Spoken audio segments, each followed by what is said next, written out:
Olá, sejam muito bem-vindos a mais um episódio do nosso videocast Conexão Parceiros. E hoje, mais especial do que nunca, gravando diretamente da tenda do Feirão Serasa Limpa Nome, o maior evento de recuperação de crédito e de educação financeira do país. E hoje eu estou aqui com duas visões diferentes e complementares sobre esse assunto de recuperação de crédito.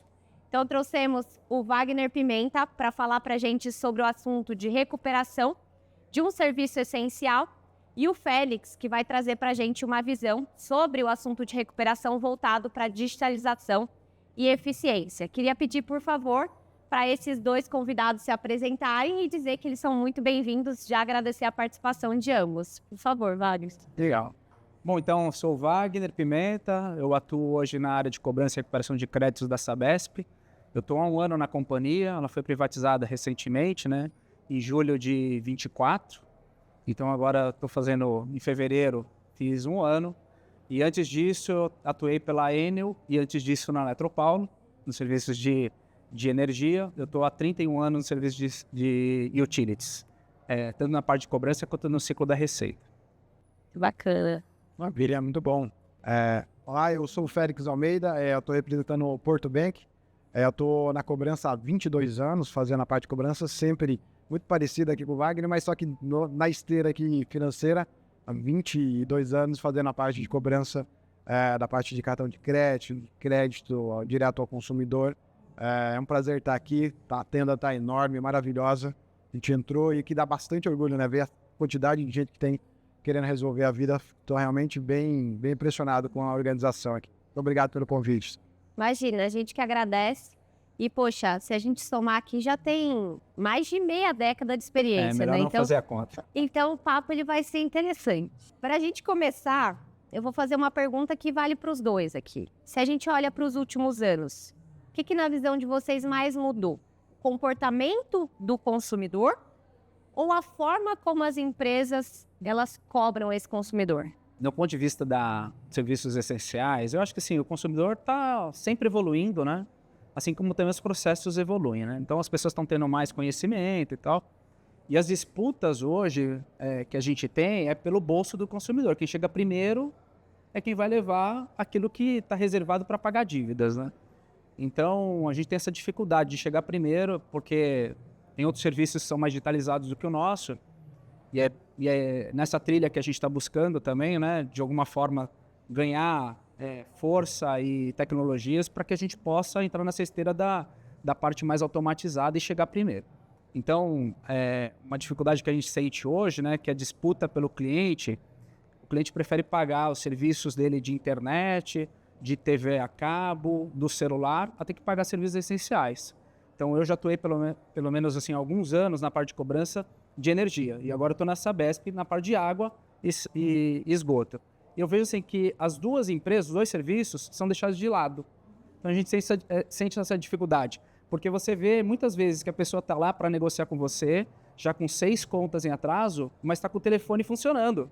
Então fica essa coisa que, né, como que pode, né? Ele está negligenciando o pagamento de uma coisa tão essencial e deixando uma coisa que parece ser supérflua. Então, assim, hoje os valores também estão diferenciados, né, em relação ao passado. As pessoas antes não queriam ficar sem água e sem luz. Hoje já não. Então, ele prefere deixar lá, esticar um pouquinho a corda e pagar esses outros serviços, porque deixando de pagar, eles não vai tê-los mais, né, nos próximos dias, diferente dos serviços essenciais. Então, tem essa diferença aí. Sim, o consumidor ele tá mais antenado, tá mais digital, e aí isso para vocês tem um impacto direto, né? Nossa. E no caso de vocês, Félix? Vou falar um pouco da minha experiência, né? Desde quando eu comecei como cobrador mesmo, na linha, atendendo. E o que eu vejo bastante, assim, a mudança de evolução é na parte de acesso aos canais, né? Então, antigamente, você ainda tinha muito o cachorro comer o meu boleto. Hoje você não tem mais o cachorro comer o boleto. Dificilmente você vai ouvir, o cachorro comeu meu boleto, o carteiro jogou na vizinha, então tinha bastante. Então, o que mudou, acho que ao longo desse tempo, o devedor continua tendo a mesma característica de devedor, daquele que é regulado, daquele que está passando numa dificuldade, ou daquele que é um devedor que a gente chama às vezes profissional, sabe exatamente em que momento dever ou pagar. Mas o que eu acho que mudou ao longo desse tempo foi muito essa relação, a forma como a gente lidar com um devedor ali, com o cliente que está em dificuldade, com o cliente que precisa buscar um canal. Eu acho que essa relação mudou bastante ali, principalmente aí ao longo dos últimos 10 anos. O acesso ao canal para falar no momento certo, na hora que ele quer, do jeito que ele quer, eu acho que cada vez mais nós temos buscado isso. Tá presente no horário que é bom para o cliente, no dia que é bom para ele e com a condição que caiba ali para ele. Então mudou bastante. E aí, naturalmente, como você disse, em linha com o nível de informação, né? Que cada vez mais a gente tem mais informação. A gente já tinha muita informação, aí agora a gente tem muita informação condensada, por exemplo, às vezes na IA, que já te dá um resumo do que você tem que falar. Então, é um monte de informação agora organizada, e isso ali mudou bastante na dinâmica de negociação ali com o cliente e até na explicação dele ali econômica da dívida. Então, acho que mudou, nesse tempo, mudou bastante essa relação. No fim das contas, o consumidor mudou, a forma como a gente cobra mudou, mas a gente segue atrás do cliente, né? Então, É isso aí. esse é o que não muda. E aí, Wagner, você já deu uma introduzida, eu acho, no assunto, mas falando especificamente de serviço essencial, né? Certamente, trabalhar com esse tipo de serviço tem algum tipo de impacto ali na hora de fazer a recuperação. Não é similar a recuperação que o Félix faz ali na Porto Bank, por exemplo, né? Fala um pouco pra gente desse impacto. Eu acho assim que o principal desafio para quem trabalha nos serviços de utilidade, ele tem muito a ver com a continuidade do serviço, porque assim, é um serviço que você precisa dar continuidade. O cliente não vai ficar sem água, não vai ficar sem energia, né? Então, qual é a dificuldade da gente lá na área de cobrança? É você saber que você tem uma dívida para equacionar e tem que olhar para o futuro porque ele vai pagar ainda o corrente. Então, para encaixar essas duas coisas no bolso do cliente de uma forma que fique sustentável, é um negócio complicado. O mais importante é que ele não possa, né, fazer o acúmulo de dívidas. E a nossa dificuldade em fazer um impedimento disso, né, de quebrar esse ciclo, está em a gente poder fazer rápido a cobrança. E quando a gente não consegue pelos instrumentos digitais, né, e os administrativos, é fazer uma intervenção. Só que o problema da intervenção da gente é que a gente precisa de pessoas para fazer. Atualmente, os cortes, né, do serviço são feitos com pessoas. A gente precisa mandar uma pessoa no local, fazer a visita e custa caro isso, né? E a Sabesp não gosta de fazer isso. Ninguém gosta de fazer. Ninguém gosta de fazer interrupção de serviço. Mas às vezes é necessário, porque senão o cliente não se mexe. Então, uma coisa que a gente está agora iniciando, né? A Sabesp vai passar por uma revolução tecnológica. Todos os nossos hidrômetros passaram a ser inteligentes agora. A gente começou agora, neste ano, a fazer a instalação de medidores hidrômetros inteligentes, onde a gente vai conseguir fazer a medição online do consumo e a gente vai fazer intervenção no medidor à distância também. Então, até o final do ano, bem provavelmente a gente vai ter 1 milhão de clientes já com essa tecnologia e a ideia é que a gente expanda para os nossos quase 10 milhões de clientes num prazo até 2029. E isso vai mudar muito o nosso jogo, né? Na forma com que a gente vai trabalhar. E mais uma vez, né? A dificuldade lá para a gente é equacionar esse tamanho de dívida com o corrente dele. Muitas vezes a gente tenta até fazer um parcelamento mais estendido, mas sempre esbarra assim, na capacidade de pagamento no futuro. Então fazer a recuperação de crédito hoje é mais complicado nesse sentido, porque você tem que continuar ainda a fornecer o serviço para ele. Com certeza é uma equação difícil da conta fechar, né? Mas acho que essa nova tecnologia que você mencionou deve ajudar bastante. Vocês têm expectativa de começar o piloto em alguma região específica? Você pode trazer mais detalhes? A gente está elegendo 2 cidades, são 2 cidades importantes, principalmente São Paulo. A gente vai iniciar por São Paulo e São José dos Campos. Então, a gente tem 348 municípios que a gente atende. Esses 2 foram eleitos para serem feitos os pilotos. Então, a gente vai converter praticamente todos os clientes em São Paulo e São José dos Campos. Muito bacana, muito bacana. Que bom que a gente vai estar próximo de vocês para acompanhar o andamento disso aí. Boa. Mas muito do que você falou, né, Wagner, reflete na questão de... Poxa, no fim das contas é a experiência do cliente, né? No seu caso, um pouco mais, uma experiência mais física, mas no seu caso, Félix, uma experiência mais digital, né? Como que lá na Porto Bank vocês equilibram esse desafio da recuperação, né, com a experiência do cliente, a boa experiência do cliente? Se quem conhece um pouco a road, onde a gente está aqui, a Porto, né? E a gente naturalmente faz parte dessa cultura, do jeito Porto ali, dessa essência Porto, não tem como descolar disso, né? A gente é filho e nasceu dentro da Porto. E todo mundo que é um serviço Porto, se você perguntar para 100%, vai falar, nossa, o serviço Porto é especial.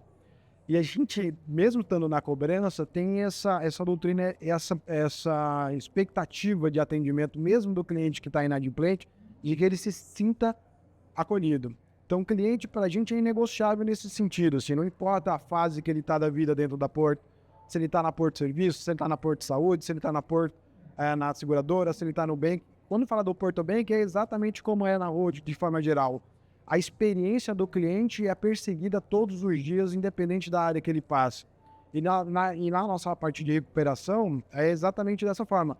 Como que eu consigo gerar a melhor experiência possível? Seja, como eu disse, em canal, em horário, na condição para que ele volte a ser um cliente Porto, para que ele continue tendo a vantagem de ser um cliente Porto. Então, o nosso desafio, o desafio diário do nosso time é entender as dores. A gente hoje faz um monitoramento de 100% das nossas chamadas. 100% das nossas chamadas são transcritas e avaliadas diariamente ali no nosso call center de cobrança com os parceiros terceiros, capturando justamente em que momento teve algum desvio, em que momento teve algo que saiu daquilo que a Porto espera como experiência, como serviço. E a gente tem ali feito um trabalho nesse sentido de de aproximação do cliente mesmo. Então é quase, eu digo, é quase uma obsessão pelo cliente. E isso reflete em todas as áreas da Porto e não é diferente dentro do Porto Bank. Assim. Então, se eu tivesse que dizer uma frente que a Porto atua fortemente é na experiência do cliente. Na nossa área de seguro, por exemplo, hoje você tem um atendimento na região metropolitana de São Paulo em até 15 minutos, se você lá tem um serviço de guincho. Se você chamar, por exemplo, um guincho hoje, o cara que vem te atender, ele recebe ali você com um lanche. Tá, primeiro ele quer saber se você está bem. Depois você capotou o carro, se o carro está na ribanceira, como é que você... Então, é esse nível de experiência que a gente traz, e a gente tem essa pressão de trazer para dentro da recuperação de crédito. Até brinco com o time, no dia a dia, quando a gente fala com o cliente, a gente precisa ter o cuidado de colocar o protetor de bota, que é o atendente do serviço coloca. Então, qual o protetor que a gente coloca para atender um cliente que está numa fase difícil, que está num momento ruim? Então, a gente persegue isso diariamente. Naturalmente, em alguns momentos a gente acaba não cumprindo, mas a gente persegue essa excelência do atendimento que a Porto traz, mesmo na recuperação. Muito bom. E é difícil, né, quando você pensa poxa, o digital nos ajuda a trazer escala. E como é que você consegue, com essa escala, mesmo assim, tornar a experiência com uma carinha mais personalizada, que é o que a gente busca fazer aqui na tenda, né? Mas aqui a gente está frente a frente com o cliente, desde o momento que ele está na fila lá atrás, até quando ele passa pelas palestras de educação financeira, vem renegociar a dívida. Poxa, é algo muito, muito legal que a gente tem, né? O privilégio de poder experimentar essa interação, mas no digital a conversa é outra, né? Não é tão simples assim, mas a gente de fato tem que ficar de olho. Algo que é bacana, né? Que já dá pra gente perceber na conversa, foi por isso que a gente provocou a participação de 2 segmentos aqui tão diferentes, é que o dia a dia de vocês provavelmente é também bastante diferente. Eu queria fazer uma pergunta para vocês que é: poxa, se vocês imaginassem que vocês trocassem de posição, então o Wagner vai para Porto Bank e o Félix vem para a Sabesp, o que vocês acham que seria mais desafiador do ponto de vista de adaptação? É um desafio grande, né? Bom, minha experiência, né, sempre foi no setor de serviços essenciais. Né? E aí, serviços essenciais é mais ou menos um monopólio. Então, o cliente não tem como escolher onde ele vai obter o serviço. Então, se ele está em São Paulo, ele vai ter que ter água da Sabesp. Dificilmente ele vai conseguir um serviço similar da Sabesp para fornecimento da água e tratamento do esgoto. Ele pode até conseguir serviços alternativos, né, que a gente vê aí caminhões-pipa entregando água, mas ele não tem serviço de esgoto, por exemplo. Então, o serviço combinado é só com a gente. E pensando, né, em trocar de cadeira, eu vejo assim, o grande desafio é conseguir manter o cliente na sua base. Porque tem esse tal do churn, né? Os clientes que podem optar pelo mercado também tem um indicador do churn, que você perde seu mercado, daqui a pouco você não é nada, né? Porque você foi lá, maltratou seu cliente, cobrou muito, foi muito restritivo e você acaba perdendo. Então, acho que o principal desafio para mim seria lidar com um mercado tão competitivo como é o dele, né? Acho que é isso. Faz sentido. Para mim é tão natural, 20 anos fazendo isso, pensando na tua cadeira, e aí você trouxe um ponto da questão anterior, que é usar a tecnologia para fazer a intervenção, para lembrar ele o quanto é importante ele manter a cadeia de dia. Eu acho que eu teria uma dificuldade de como casar esse mundo físico, do cara presencialmente lá entregando a conta, cortando ali, com esse momento de encantamento do cliente. Porque como é que se encanta, né? Porque no mundo financeiro tem meu lado ali que eu acabo recuperando o cliente, acabo gerando um pouco mais de atrito, mas do outro lado eu tenho meus pares lá, dando sala VIP, dando show, fazendo show no autódromo, dando desconto em ingresso.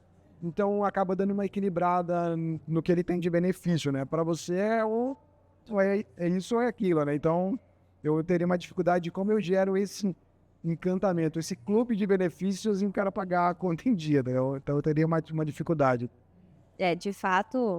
De fato, ambos são desafiadores, né? São. E falando em desafio, Wagner, eu fico pensando, né?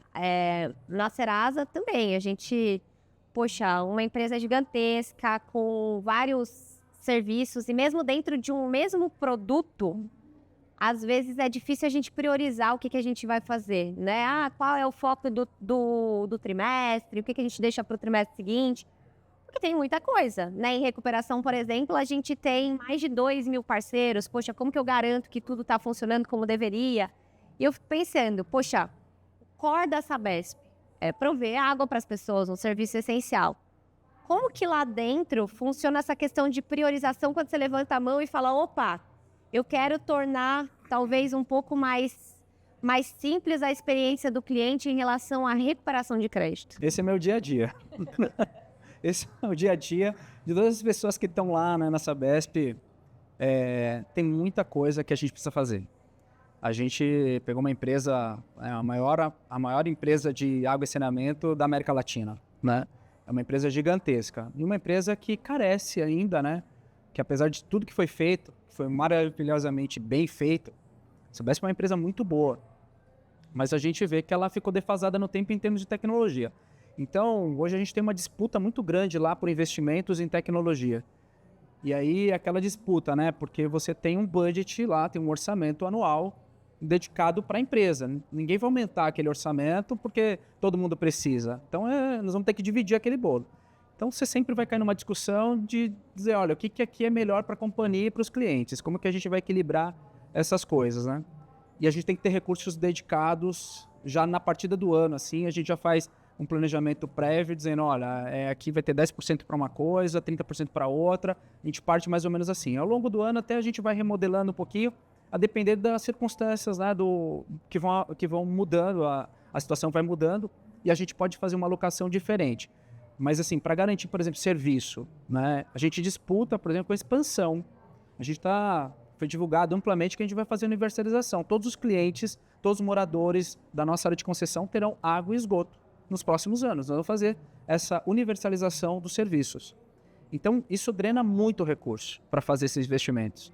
E é mão de obra também. E eu preciso ter mão de obra para fazer os meus serviços de cobrança, que é o corte, a ligação depois do pagamento.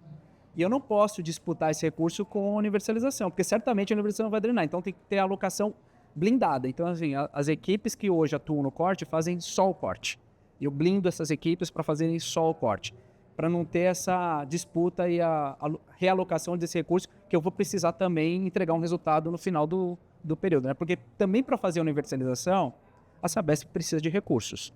Então, se a gente não tiver caixa para fazer isso, e o caixa vem do pagamento das contas, a gente fatura, mas não recebe, não consegue fazer investimento. Então, é um ciclo virtuoso, né?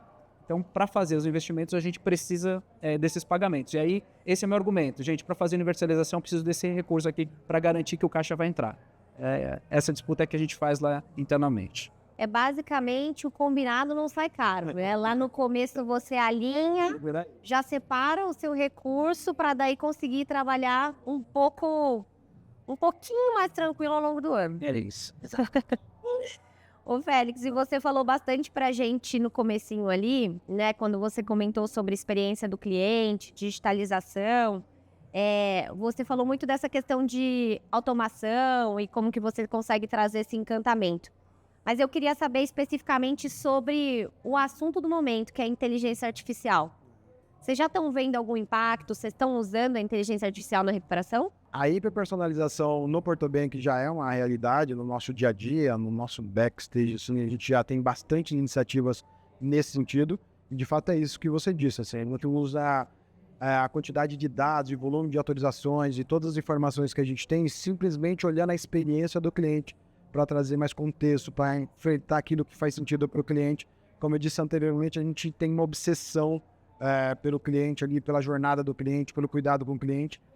Naturalmente que o volume de informações que a gente tem que mudar cada segundo, a inteligência artificial ainda é uma tecnologia que não é tão barata, não dá para você fazer em volume gigantesco, de uma forma mudando a cada segundo, mas a gente já tem experimentado diversas iniciativas internas, onde a gente aplica a inteligência artificial, onde a gente traz experiência, onde a gente tem o cuidado com o cliente, usando os dados a próprio benefício do cliente. Então, agora a gente é uma realidade, nós nascemos digitais, nós somos digitais, então, naturalmente, isso está no nosso DNA, esse nível de personalização, de entender no dado do cliente, para conseguir transformar ali a experiência do cliente e utilizar isso até na cobrança, que é o final da cadeia ali, mas a gente usa isso intensamente dentro de casa. Então, é super natural para a gente.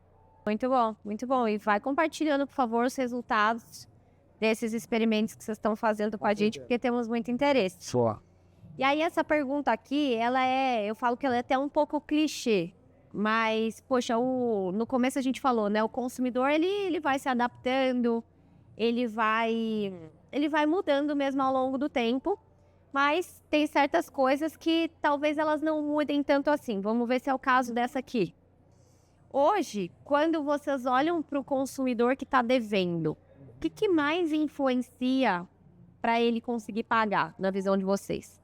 O desconto, a parcela ou a praticidade, a facilidade? Bom, falando pela Sabesp, acho que os 3.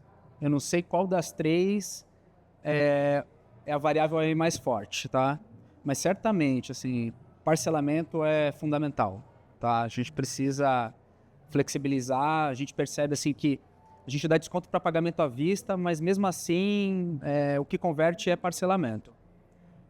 A gente fez uma campanha recentemente, inclusive termina hoje, dia 31, uma campanha que dava até 80% de desconto no principal, a depender da idade, né, do age das dívidas. E assim, o cliente busca o que ele está querendo, né, no nosso caso lá, ele busca parcelamento e desconto juntos, ele quer as duas coisas, não é mais complicado. A gente tentou tracionar todas as formas, né, de negociação com o cliente, inclusive a gente implantou, no ano passado, a gente implantou a comunicação por WhatsApp. Nós fazemos mais de 10 milhões de disparo de WhatsApp por mês, hoje na Sabesp. E foi super bacana porque assim, o cliente aderiu ao WhatsApp. E quando a gente coloca juros de parcelamento, quando vai fazer a negociação, juros de parcelamento, o cliente prefere nessa hora tentar fazer uma negociação à vista. E ele paga com Pix. É um negócio assim, meio maluco. Porque se você falar para ele que é parcelamento, né? Se você vai dar para ele prazo, em tese você não daria o desconto, né? Mas ele quer os dois. E quando a gente faz a combinação dos dois, funciona, tá? Você dá o desconto e também parcela, aí funciona. Mas assim, tem muito cliente que adere, isso é muito bacana, assim, uma coisa que a gente viu. O cliente do WhatsApp está pagando muito pelo Pix. Ele prefere pagar pelo Pix, para resolver logo a vida dele de uma vez. É um negócio interessante que a gente viu, e graças ao WhatsApp, né? Eu não sei se eu te falei, mas o WhatsApp, a Meta, reconheceu que a Sabesp é a primeira utility no Brasil a utilizar o WhatsApp para cobrança. A gente conseguiu fazer isso com eles. Que bacana. Então, somos a primeira empresa no Brasil. Se você pensar, né, o WhatsApp é uma ferramenta que você usa de fato para ser imediato, né? Eu quero uma resposta rápida, eu falo com as pessoas no dia a dia, porque você precisa resolver pelo WhatsApp. Então, combina bastante essa questão de Pix ali, porque já responde, já se livra e acabou. É isso. E lá no caso da Porto Bank? No Porto Bank a gente, eu acho que é um pouco, não foge muito do que trouxe aqui o Wagner, que você precisa, naturalmente, com a base da modelagem, da parte de dados, conseguir achar, primeiro, o canal, né? O canal tem que estar disponível 24/7, 24 horas, 7 dias da semana. Muito cliente procura a gente dentro do nosso autoatendimento via WhatsApp depois das 10 da noite. Normalmente quando os filhos vão dormir, quando já tomam um banho, já jantou, sentou, falou, vou resolver minha vida. É impressionante quantos clientes conseguem chamar a gente está disponível com a API, com resposta ali dinâmica, para resolver. E eles ficam naturalmente na simulação, a gente acompanha, buscando justamente isso. Um prazo, um desconto, aí simula o desconto, aí simula o prazo. Mas dos 3, o pilar é o canal. Assim, se não tivesse disponível para ele ali naquele horário, depois das 10, para ele fazer as simulações que ele acha que é importante, a gente teria naturalmente menos sucesso ali. E o Pix, naturalmente, é uma ferramenta fenomenal. E dentro do Porto Bank, por exemplo, ao você pagar seu cartão de crédito, a fatura com Pix, o seu limite é disponibilizado na hora, 1 minuto. Está em algum lugar, está com o limite comprometido, paga o Pix. Se você fizer um Pix, a gente libera o limite quase que instantaneamente, dado essa praticidade. Então, o cliente do Porto Bank tem essa facilidade e tem já esse costume de pagar a fatura ali via Pix. Então, o canal é um vetor super importante para o cliente se resolver isso. Ele quer muitas vezes dialogar, entender. Então é o que você falou, né? No momento que ele consegue ter um pouco mais de tranquilidade, não tá na correria, não tá, né, no trabalho, ele entende um pouco das condições. A partir do momento que entendeu, usa o Pix e assim como na Sabesp, se livra logo disso aí. Muito bom. Bom, a gente já tá caminhando pro final desse nosso episódio aqui do Conexão Parceiros, então eu tenho uma última pergunta para vocês. Isso aqui é um pouco de exercício de futurologia. Se vocês tivessem que apostar em alguma mudança relevante na recuperação de crédito para acontecer até 2030, o que seria? No caso da Sabesp, a gente vê assim que tem um nível de endividamento grande ainda, né, para te resolver. A gente pegou uma empresa, né, como falei, que as pessoas não tinham o hábito do pagamento em dia, tinha muito disso, né? A gente está tentando fazer agora essa parte da disciplina do mercado para entender que tem que pagar a conta de água. É importante pagar a conta de água, ficar em dia. Então, uma das coisas que a gente vê lá muito é a parte de cessão do crédito. A gente tenta ver assim, para a gente resolveria daqui para frente. Esse daqui para trás que a gente tem, seria legal se a gente conseguisse fazer uma cessão desses créditos, entregar para uma empresa que faça melhor a recuperação e a gente partir para esse serviço mais continuado e não deixar o cliente ficar mais inadimplente, né? Então, acho que se tivesse um mecanismo hoje, né, através de um FDIC, alguma coisa dessa natureza, assim, que funcionasse bem, que fosse sustentável para a companhia, eu acho que a mudança seria por aí. Olhar para o passado agora, para a Sabesp, fica complicado. Tem pessoas que estão devendo há 10 anos a Sabesp, entendeu? Não pagam a Sabesp há 10 anos.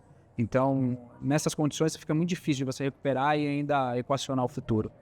Então, acho que precisaria de uma mudança nesse sentido, de uma parceria com uma empresa que pudesse assumir os créditos da Sabesp, fazer lá o equacionamento e a gente tocar daqui para frente e deixar essas contas em dia sempre. Sim, para te ajudar lá na priorização, né, Wagner? Porque aí você resolve o histórico e olha para frente. Fica um pouco menos desafiador priorizar.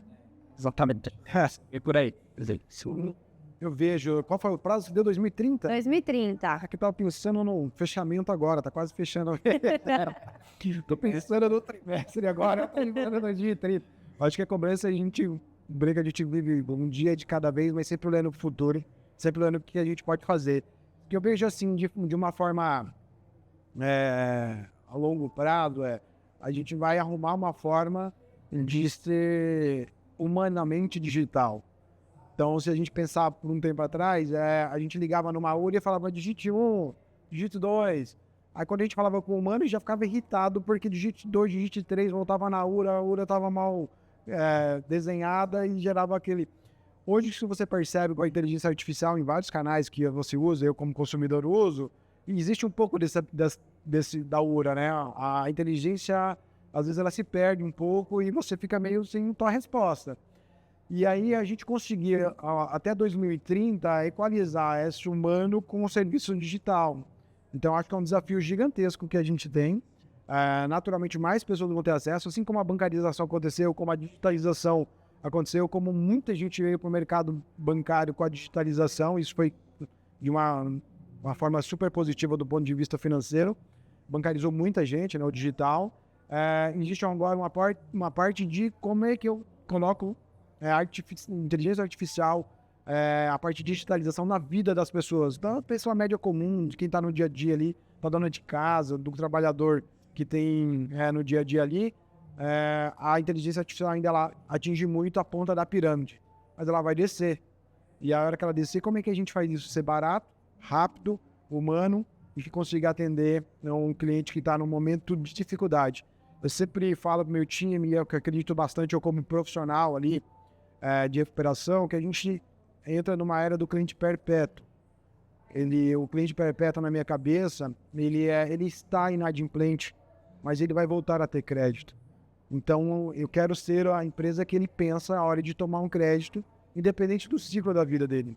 E eu acho que o grande desafio para 2030 é isso. Como eu olho o cliente e olho a perpetuidade dele. Esse é um cliente perpétuo, ele está devedor, mas ele daqui a pouco é um cliente de crédito, daqui a pouco ele vai lembrar de mim. Então, acho que das empresas, não naturalmente só do Porto Bank, mas de todas as empresas que dão crédito, que geram ali o serviço do Facility, é como a gente consegue criar esse ciclo perpétuo e conseguir entender que o cliente é o momento dele, ele não é um devedor, ele está devedor. Então, acho que o grande desafio para 2030, eu acredito que é isso. Tem um pouco de como, de fato, conseguir usar a IA a favor de todos. Né? O consumidor quer resolver a vida dele. E no caso das empresas que querem reter o consumidor, né? Poxa, não é porque ela está devendo agora que ela vai dever para sempre. E não é porque ela já, né, ficou inadimplente comigo que eu não quero fazer negócio com ela lá para frente. Como que a gente deixa essa relação positiva em qualquer dos cenários, né? É isso aí. Então, pessoal, chegamos ao final de mais um episódio do nosso Conexão Parceiros. Eu queria agradecer muito a presença de vocês dois, Wagner e Félix. Foi um bate-papo super rico, que no fim das contas acabou passando bem rápido, né? Então, muito obrigada. Inclusive, obrigada pela visita. A gente está aqui transmitindo, como eu disse no começo do episódio, diretamente da tenda do Feirão Serasa Limpa Nome. E espero contar com vocês em novembro também, quando a gente tiver com mais um evento desse, que é tão bacana para o consumidor e para a gente também, né? Que vem conhecer as histórias daquelas pessoas com quem a gente tem tanta dificuldade de falar no dia a dia, né? Que a gente fala mais pelo digital, tá mais distante. Aqui a gente está pertinho deles. Obrigada a vocês também que assistiram ao episódio. Se tiverem qualquer dúvida, qualquer comentário, qualquer sugestão, por favor, deixem aqui nos comentários e até o próximo episódio. Obrigada!